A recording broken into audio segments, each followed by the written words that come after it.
What is up, guys? Welcome back to another video. So today we are taking a look at the Unimax 118 scale Bravo Team World War II US M4A3 Sherman tank. So basically throughout this video I'm just going to show you its functions, its features, and just to kind of give you a better idea of what this tank model is about and whether or not it's worth it for you to pick up. Now this is kind of a harder to find version of the 118 scale M4 Sherman tank, but you can definitely find it on platforms such as eBay, not so much Amazon, basically just eBay. That's where I've seen these types of tanks made by Unimax. So now before we get started, I'd like to kind of go over a brief history behind this tank and what it did in real life. So the Sherman tank was the most commonly used American tank in World War II. More than 50,000 Shermans were produced between 1942 and 1945. They were used in all combat theaters, not only by the United States, but also by Great Britain, the Free French, China, and even the Soviet Union. This is a very well-known tank that saw many theaters of war, even after World War II. Many countries purchased this tank from the United States and Great Britain, and basically anybody that owned this at the time. And, different countries used them up until, I think, the late 80s into the 90s. So this is a very widely used tank and widely known tank. Now, this version that we got today is a World War II version. This is most likely a European theater tank, judging by the, German helmet accessory there, which actually, these are some pieces that I added myself, like the extra track pieces and the German helmet. But just by the markings and the paint color, you can tell this was used in the European theater. So, like I said, I did add a few accessories and things to this tank that did not originally come with it, such as these spare track pieces as well as the German helmet. But you can definitely get those accessories elsewhere. There's tons of them all over the internet. So, right off the bat, you can see a pretty cool texture to the front of the tank that resembles the metal that would have been used. There's the headlights on the tank. There's your, I think, 30 caliber machine gun that will be mounted right there. And the two top places, which unfortunately the two driver's hatches, this is actually the hull gunner's hatch, I think, and the driver's hatch. Unfortunately, the hatches do not open on this tank up here, but the hatches, as you can see, do open up top on the turret. And that way you can fit two figures, which is nice, but it would have been nice if these opened as well.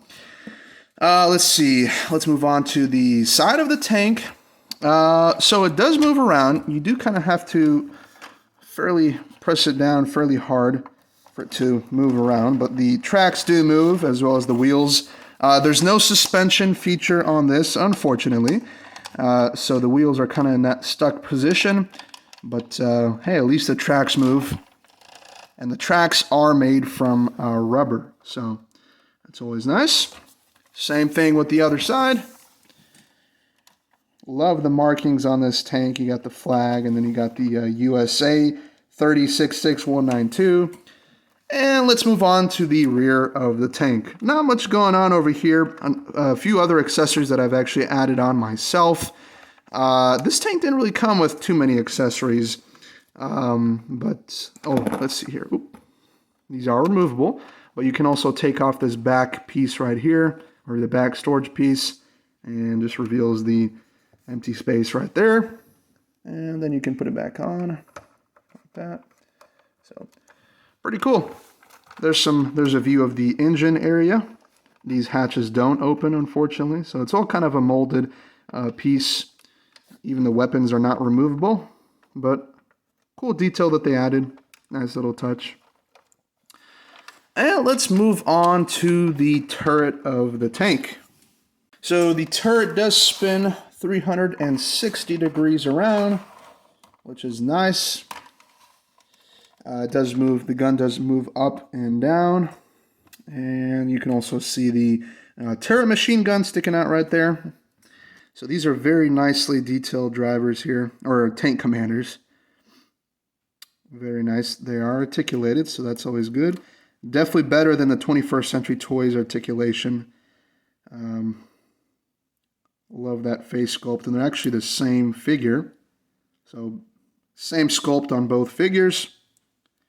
Very nice. It does come with a 50 caliber machine gun that attaches to the top of the gun, or the turret. It does have the ammo can on the side of it there. You can also see the 50 caliber ammunition being fed into it. And then it just pops right back in back here. And like I said, the hatches do open and close, so you can have them open and then put the figures inside, or you can have them closed as such. So very nice detail all the way around on this tank. Like I said earlier, on the front of the tank, I love the texture that Unimax put on the top of this turret. It's not just that flat plastic look, but you can actually, almost as if it's basically die-cast metal. Now, this model is not die-cast metal, but it just kind of gives off that look to it. And that's just something that I love about this tank. This is I think the escape hatch right here, or the turret escape hatch. That does not open. And yeah, that's basically it with this model. A lot of good detail, but then again, it is missing some detail that I believe would be nice if they added, such as the hatches on here. Would be awesome if they had I think on 21st Century Toys, the engine bay hatches do open on their tanks, but not on the Unimax tanks.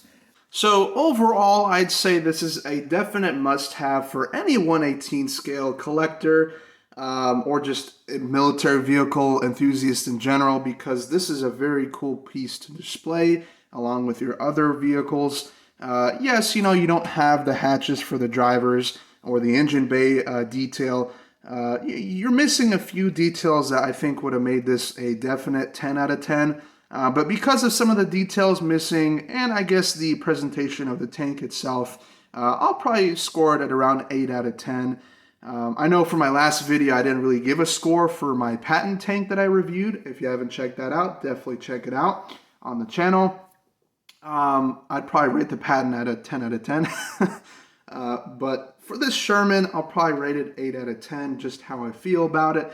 But then again, if you don't really care much for the details that I spoke of, and you just like the way it looks, then you definitely want to pick it up. Now, like I said, I think earlier I spoke about its rarity. It definitely is a harder to find tank, being that it's made by Unimax. Unimax is obviously out of business and has been for quite some time. Don't quote me on that, I may be wrong, but I just haven't seen any vehicles out on store shelves for a long time. And I will say that it is a pricey tank, mostly because you'll find if you find these loose, you may be able to get a good deal on them, but if you're trying to get them new in the box, you're going to pay you're going to pay a pretty penny for them. So I think that's going to have to do it for this, guys. Stay tuned for my next videos, because I will be doing a review on the 21st Century Toys 1/18 scale German Tiger 1 tank. That's going to be an awesome video. That one is actually a custom tank, so it is also die-cast metal, so it's going to be pretty cool to look at and review, and I definitely look forward to releasing that video for you guys as well. So if you're not yet subscribed to the channel, definitely hit that subscribe button and the like button. Leave a comment down below, and I'll see you guys in the next video. Have a great one.